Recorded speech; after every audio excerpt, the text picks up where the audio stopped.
Let's turn the clock back for a moment. Nice thought, isn't it? Now, honestly, how much stress were you under before you were diagnosed? And how much has that stress grown since? And I'm not talking just to the person who's diagnosed here.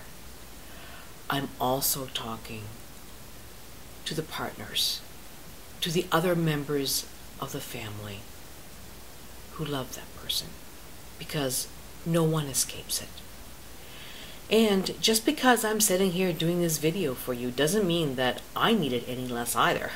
I've been away for over 3 weeks with my dad, and he's now in the latter stages of his cancer. And in reality, it was the treatment this time that will be his undoing. So we all pay a price. Cancer affects everyone who loves us. And we all pay a price for the way our modern world seems to dictate what matters. And sadly, it's often at the expense of our bodies, our peace of mind, the quality of our relationships, and everything in between.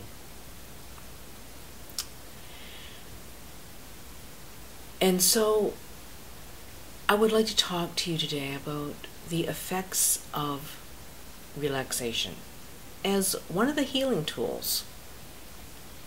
And for you left-brainers out there, here's a statistic. The Mind-Body Medical Institute at Harvard University reported that anywhere from 60 to 90% of all doctor visits in the US are for stress-related disorders. Now, cancer is among them.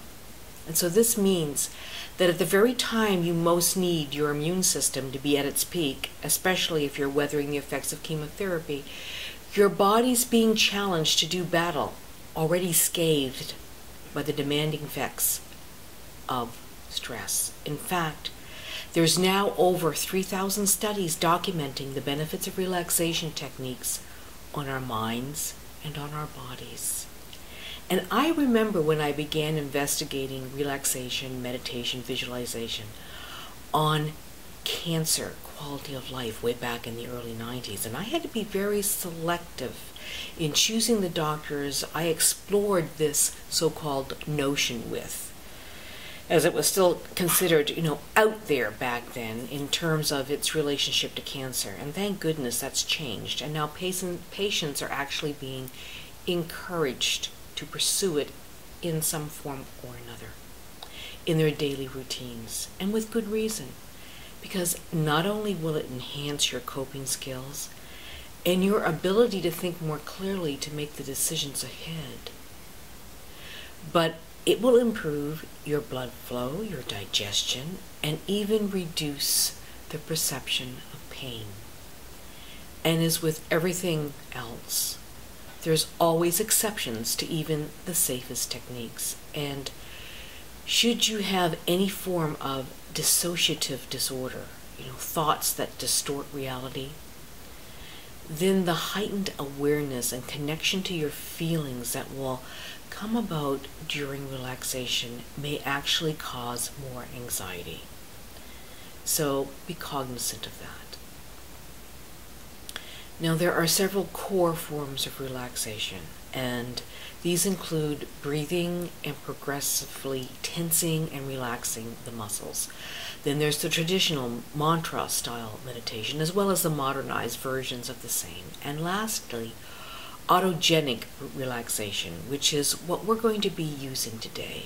The power of the mind to create pictures and get more in touch with our bodies as we move through a deep state of complete relaxation until we find ourselves in a very special, a very peaceful place that easily allows us to focus on different physical sensations, moving from the top of our heads to the tip of our toes.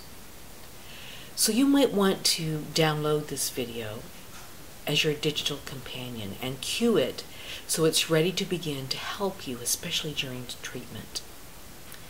It's a safe way to get to the center of yourself, to where there is a sense of calm, when you need to capture well-being in the midst of the storm. You might also find it helpful to pause this video right now and select some soothing nature sounds.